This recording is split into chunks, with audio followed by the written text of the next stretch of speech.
Baik, kita lanjut teman-teman ya. Sudah terlihat teman-teman? Sudah, Pak. Oke. Baik.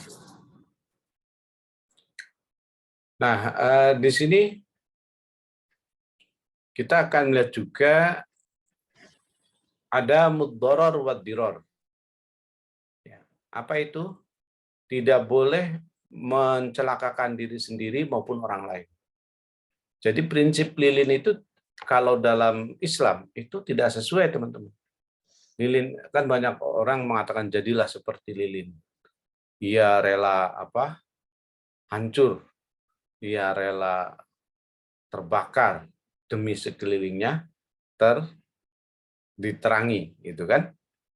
Itu dalam Islam nggak boleh. Jadi dalam Islam itu harus sama-sama menguntungkan, ya. Ada mudoror wa diror. Jadi bahwa kita tidak boleh mencelakakan diri sendiri maupun orang lain. Gitu. Maka kalau kita berprinsip seperti lilin, ya itu keliru. Kemudian ada mulmaisir. Nah, tidak boleh ada spekulasi. Nah, makanya judi itu kan maisir ya, spekulasi, spekulasi. Maka hal-hal yang bersifat spekulasi itu diharamkan. Jadi sesuatu yang sifatnya spekulatif itu tidak boleh. Harus Harus harus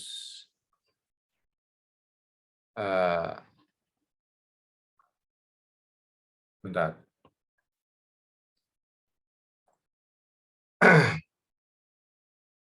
Harus pasti gitu ya. Misalnya gini teman-teman, makanya ada yang mengharamkan misalnya kalau ada orang yang menjual buah masih dalam pohon. Gitu. Kan ada ya, saya kira tengkulak-tengkulak begitu kan teman-teman. Jadi ini masih pentil gitu kan, terus tengkulak datang, Pak, saya beli ya 300.000 satu batang gitu. Jadi nanti pas panen, misalnya sebulan atau berapa puluh hari lagi dia datang kemudian memanen. Karena ini untuk spekulasi gitu. Bisa jadi itu pohonnya mati ya kan, atau buahnya tiba-tiba ditimpa angin puting beliung sehingga pentilnya tinggal sedikit gitu ya, yang tadinya banyak. Nah ini ada mulmaisir. Kemudian ada muriba, tidak boleh ada riba. Ada tambahan ya, dalam transaksi bisnis kita. Kemudian ada mul ikroh, tidak boleh ada paksaan. Dalam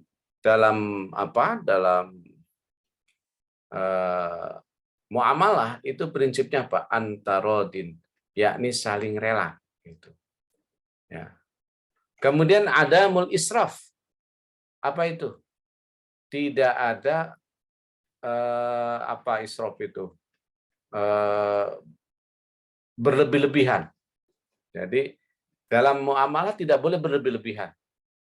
Ada mul israf buat tabzir sehingga menjadi mubazir gitu ya. Ya, makanya makan gitu boleh, tapi kalau makan itu kemudian nggak habis jadi dosa kita. Kadang-kadang orang kita kan kalau kondangan pada kalap tuh ya. Ya. Apa aja diambil, taunya baru 2 gigit kagak enak terus ditaruh. Itu jadi berdosa teman-teman. Ya. Jadi kita nggak boleh tuh berbuat israf ya, berlebih-lebihan dan tabzir mubazir gitu ya. Nah, oke. Jadi ini batasan dasar muamalah dalam Islam. Saya ulang, ada muzlim apa artinya? Ayo. Tidak boleh ada kezaliman. Tidak boleh ada kezaliman. Ada mulkhianah? Ada pengkhianatan. Tidak boleh ada pengkhianatan. Ada mulgoror? Tidak boleh ada ketidakjelasan ya Pak Guru. Goror, penipuan. Penipuan. Ya. Ada mudoror wa diror.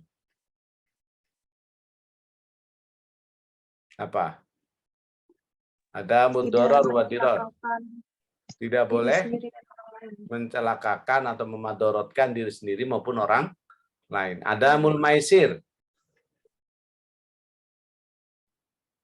Spekulasi, tidak boleh spekulasi. Tidak boleh ada spekulasi. Ada muriba. Tidak boleh ada riba.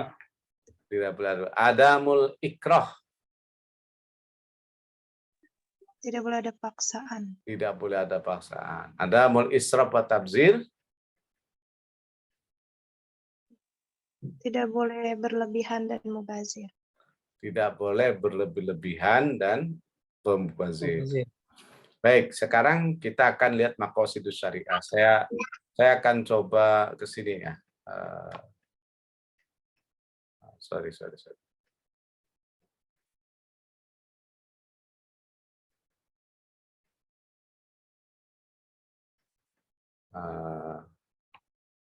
Maqasidus syariah.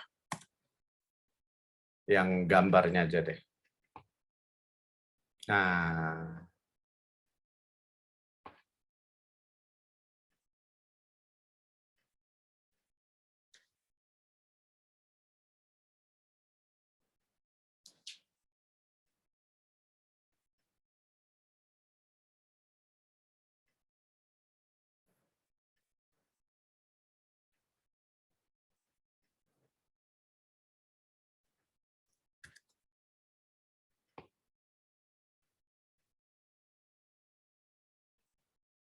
jadi secara bahasa arti maqasidus syariah itu adalah tujuan ditetapkannya hukum Islam atau syariat. Ya.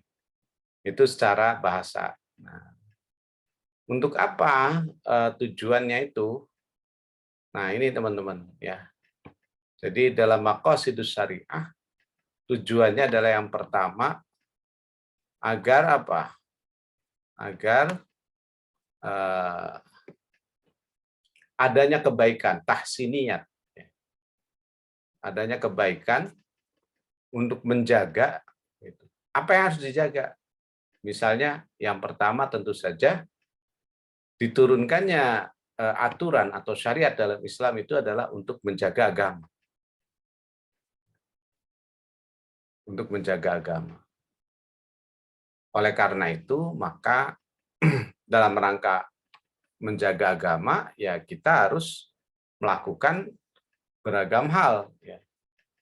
Misalnya, memakai pakaian yang bagus saat ke masjid. Ini nilai kebaikannya. Ya, nilai kebaikannya.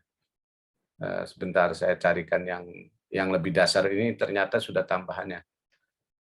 Yang lebih dasarnya dulu ya. Nah ini dia.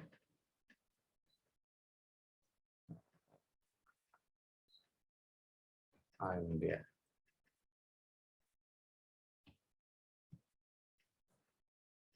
Jadi kalau tahsiniyat ini tambahannya gitu. Yang dasarnya yang ini di bawahnya saya kasih. Nah ini. Jadi hifzu itu artinya menjaga. Bahwa syariat itu diturunkan pertama adalah untuk menjaga agama. Nah, maka diperintahkan sholat. Nah, sedangkan tahsiniyatnya ini, sholat itu tentu harus pakai baju yang bagus, gitu ya. Kemudian melakukan hal-hal yang sunnah. Karena tahsiniyat itu artinya yang utama, yang lebih bagusnya, gitu ya. Nah, sedangkan ini dasarnya menjaga agama itu yang penting sholat. Tapi tahsiniyatnya ya pakai pakaian yang bagus, gitu. Ya, jangan ke masjid pakai kaos oblong. Enggak sah Pak, sah, cuma tidak yang utama gitu. Utamanya ya pakai baju yang bagus gitu. Pakai baju koko misalnya. Kalau pakai oblong apalagi ada tulisannya ya kan. Orang makmum di belakang jadi baca tuh Allahu Akbar. Kecap-cap bango. Malah merusak ya. Merusak gitu. Nah, kemudian yang kedua hifdzun nafas, menjaga jiwa. Maka dalam agama teman-teman sekalian, untuk menjaga jiwa itu ya Ini yang utama dulu saya beri penjelasan. Misalnya apa? Misalnya Islam membolehkan seseorang itu memakan makanan yang haram asal untuk menjaga jiwanya. Contoh misalnya ada orang kelaparan, sudah berhari-hari tidak makan, ia tidak menemukan makanan. Pas ketemunya makanan, itu bangkai. Nah, bangkai itu kan dalam Islam haram, teman-teman. Bangkai sapi haram, bangkai kambing haram. Yang tidak haram hanya bangkai ikan dan belalang, kan gitu ya. Tapi semua bangkai itu haram. Nah, ini sudah bangkai babi lagi. Nah, gitu. Itu kan berarti haramnya kuadrat ya. Bangkai saja haram. Nah, ini bangkai babi. Maka kemudian teman-teman sekalian, demi untuk menjaga jiwa dibolehkan gitu. Karena menjaga kelangsungan hidup kan. Jadi hifdzun nafas itu menjaga jiwa supaya jiwa tidak ya artinya jiwanya tetap bertahan, tidak mati lah intinya ya. Nah, sedangkan tahsiniatnya tentu saja makan dengan aneka rupa menu vitamin tambahan. Ini tahsiniat ya. Jadi kalau Anda misalnya makan suplemen gitu ya, itu dibenarkan dalam agama, yang penting tidak ada kandungan haramnya. Karena utama, ini adalah hal-hal yang utamanya. Tapi yang dasarnya tadi. Kemudian hifzul akal, menjaga akal. Maka teman-teman, kenapa di dalam Islam itu ya, meminum minuman khamar itu haram gitu. Meminum minuman khamar itu haram. Kenapa? Karena memang untuk menjaga akal. Ya. Dan maka surah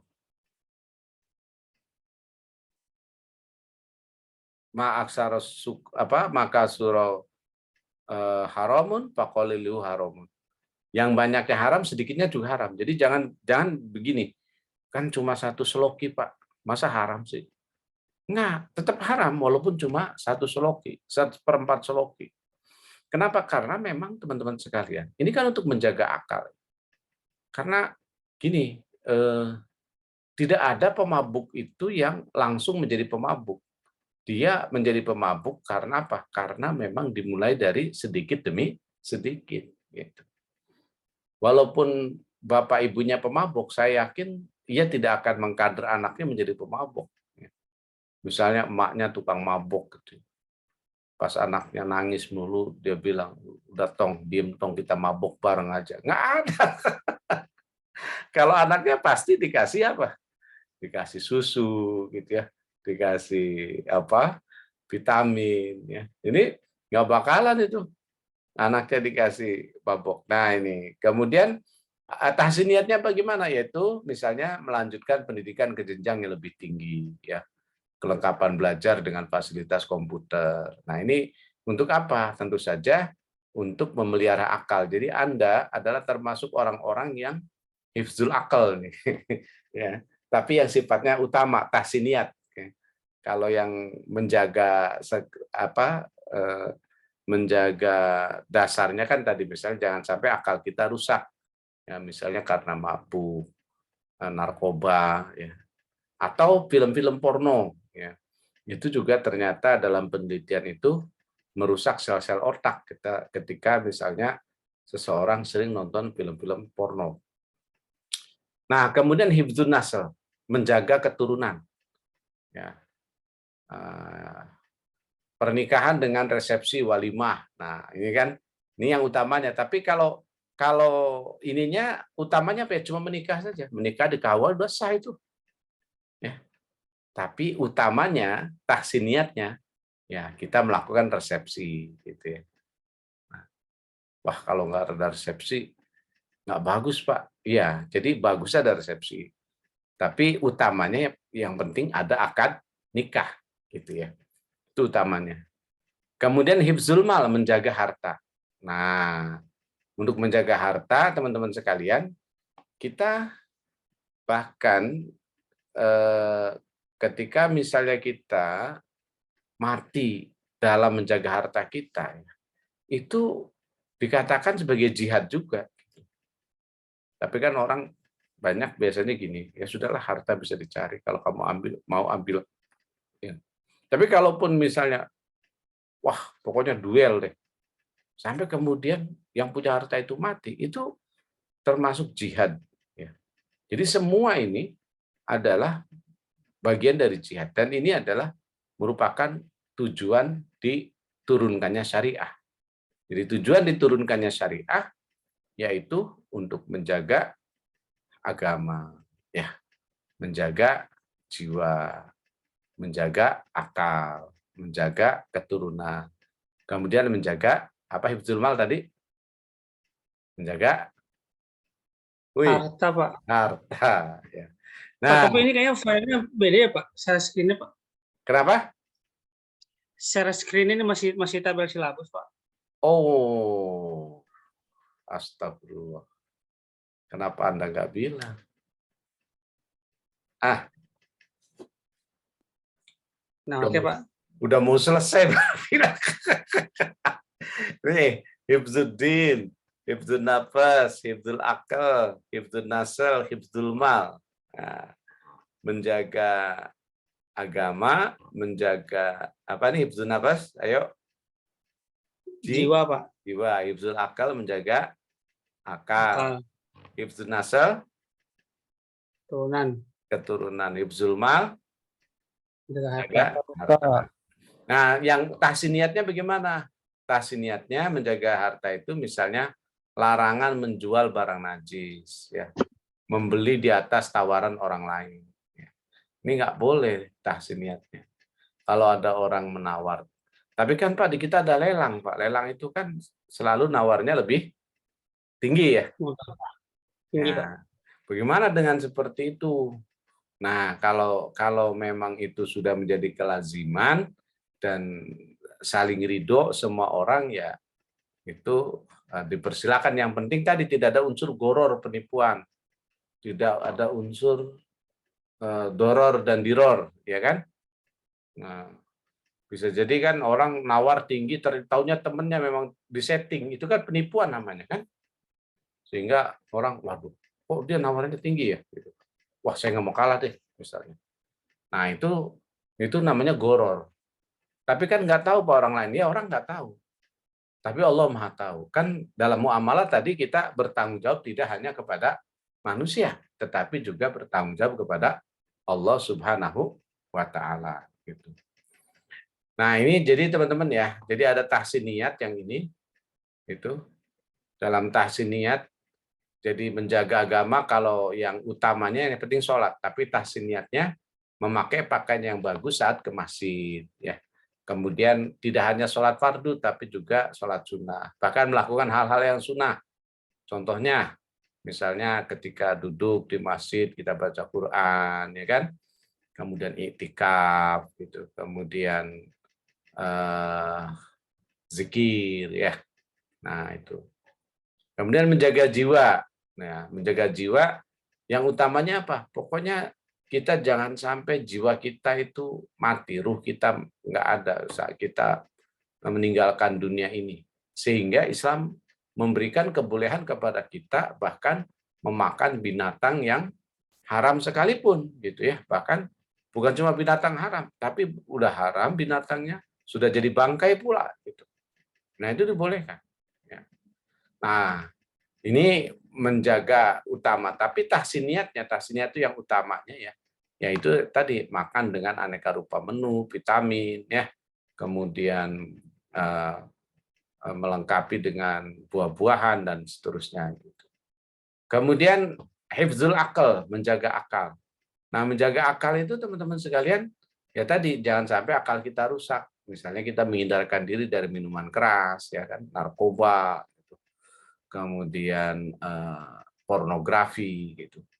Nah, kemudian ininya yang apa? Yang tahsin niatnya yaitu melakukan pendidikan ke jenjang yang lebih tinggi. Seperti Anda sekarang ini, ya kan? Nah, Anda mencoba untuk melanjutkan pendidikan ke yang lebih tinggi, gitu.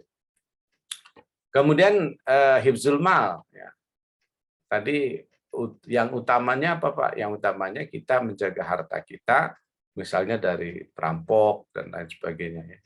Dan itu adalah bagian dari dari diturunkannya maqasidus syariah, maksud diturunkannya syariat. Jadi maqasidus syariah itu maksud diturunkannya syariat. Nah, sebentar, saya ini dulu carikan dulu terkait dengan maqasidus syariahnya.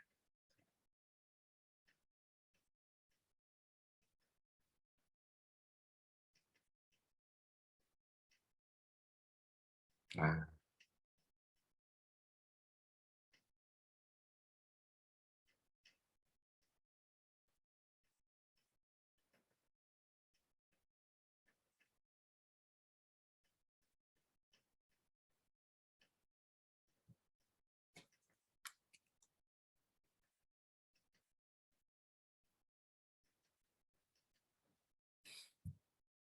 oke. Ketika kita bicara maqasidus syariah, nah ini kan, jadi maqasid berasal dari kata maksud, qasad artinya maksud tujuan. Syariah secara bahasa adalah tempat menuju ke sumber air tanpa terputus. Secara makna, syar'i adalah sesuatu yang ditetapkan Allah untuk hambanya berupa ajaran agama. Nah, jadi dengan demikian, maka yang disebut maqasidus syariah adalah tujuan dan fungsi syariat. Gitu ya. Nah,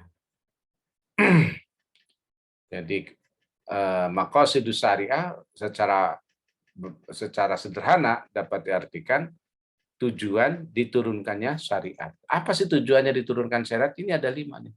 Hifdzul din, hifdzul nafas, hifdzul akal, hifdzul nasl, hifdzul mal, gitu ya.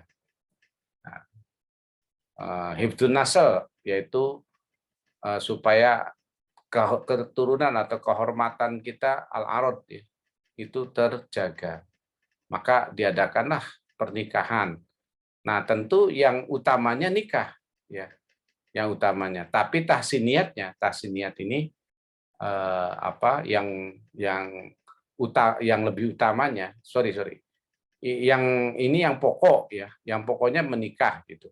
Tentu yang lebih bagusnya selain menikah diadakan resepsi. Tapi juga seperti yang kita pelajari tadi bahwa dalam muamalah tidak boleh ada unsur apa tadi?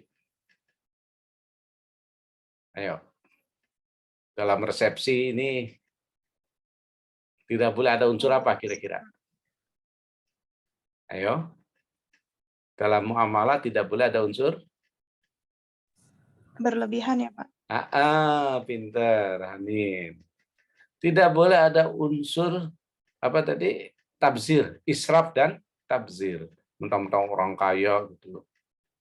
Sampai miliaran untuk resepsi pernikahan gitu. Nah, itu enggak boleh gitu. Kita kalau mau buang-buang duit, buanglah ke fakir miskin, ya kan? Ya, menjadi apa? Menjadi sponsor untuk mahasiswa ITB Ahmad Dahlan, pasti Anda akan senang kan daripada misalnya untuk biaya pernikahan yang sampai miliaran, tapi kemudian sebenarnya dia tidak sesuai lah ya, ada unsur tabzir di dalamnya gitu. Jadi ini tentang tambahan tadi maqasidus syariah ya teman-teman ya. Nah, jadi kembali ke sini, ini sudah kita bahas, ini juga sudah.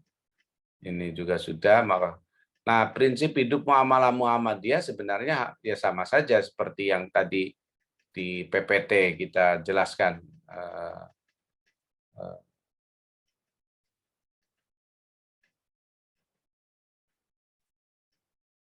Mana PPT-nya tadi? Hilang PPT-nya.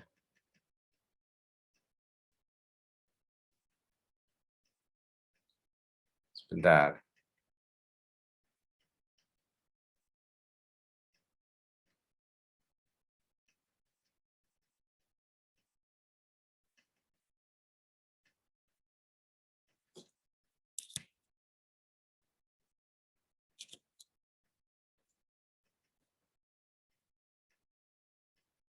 Nah,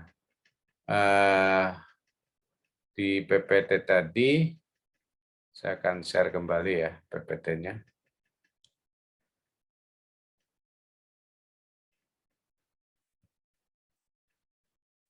Nah, ini kan muamalah dalam Muhammadiyah ya. Muamalah dalam Muhammadiyah, teman-teman sekalian, prinsipnya adalah bahwa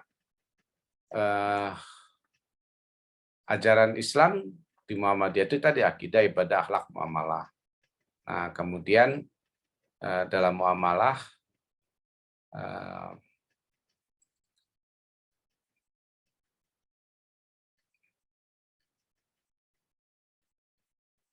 nah ini. Jadi dalam Muhammadiyah bahwa prinsip muamalah itu pertama dilakukan dengan niat karena Allah. Ya, mengabdi sebagai khalifah. Kemudian harus didasarkan atas akhlakul karimah. Didasarkan untuk kemaslahatan manusia, tolong-menolong dalam kebaikan dan menjauhkan diri dari tolong-menolong dalam kemungkaran, kemudian objek muamalah harus halal. Nah, saya kira ini tadi sudah saya jelaskan. Nah, teman-teman sekalian, sebelum saya mengakhiri, barangkali poinnya adalah bahwa dalam muamalah ini memang satu, ya, semuanya boleh. Nah, gitu. Semuanya boleh, kecuali jika ada larangan. Beda dengan ibadah. Kalau ibadah mahdoh tadi, semuanya tidak boleh, kecuali jika ada perintah. Jadi, Anda jangan sekali-kali, misalnya, saya berinovasi, sholatnya 7 waktu, sholat fardunya haram. Dalam ibadah kita nggak boleh melakukan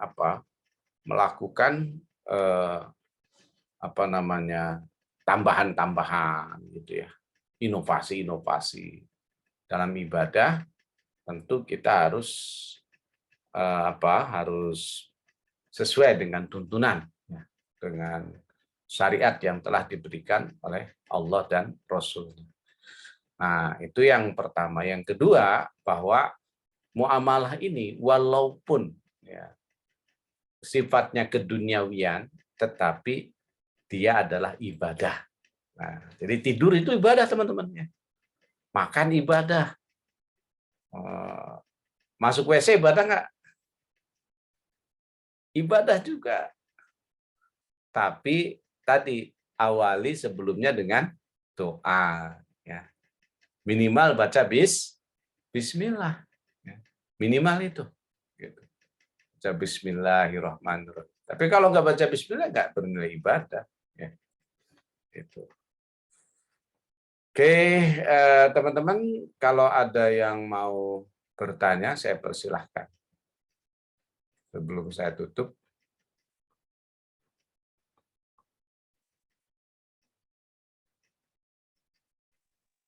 Tadi yang harta tahsiniyatnya gimana, Pak? Kenapa? Yang harta tahsiniyatnya gimana ya tadi? Tahsiniat harta. Tahsiniatnya ya intinya sih misalnya dalam harta tahsiniatnya ya kita banyak sedekah gitu ya. Menjaga harta kita tercampur dari hal-hal yang tidak baik, misalnya menjual sesuatu yang tidak baik gitu ya. Itu tahsiniatnya. Gitu. Ya, kalau tahsiniat memang kan yang lebih utama sih ya. Jadi kita harus benar-benar menjaga gitu. Oke, ada lagi teman-teman? Pak, materi yang tadi boleh di-share Pak, yang makosid syariah itu Pak. Oh ya, makosid. Iya. Ya, boleh nanti di grup ya. Di grup PA saja. Sama mau nanya ini Pak. Sebentar. Kalau ya Pak. Sebentar.